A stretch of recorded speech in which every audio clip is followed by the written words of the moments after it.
Hello everyone, in today's video, I'm going to compare Debian and Red Hat. Debian is a free and open source Linux distribution known for its stability, reliability, and massive software repository. It is widely used on servers, desktops, and development systems. Debian prioritizes stability over the latest features, making a great choice for users who want a dependable operating system with minimal maintenance. It uses the apt package manager and has a large community that provides documentation and support.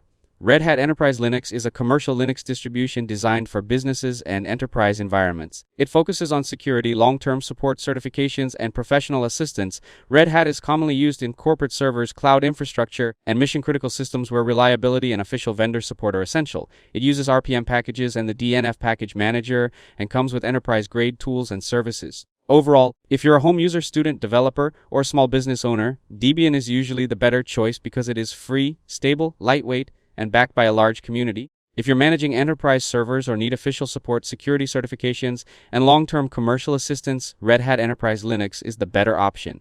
For most people, Debian offers the best balance of stability, flexibility, and value. For large organizations that require professional support and enterprise features, Red Hat is worth the investment. That's it. Thanks for watching. Don't forget to like and subscribe for more videos.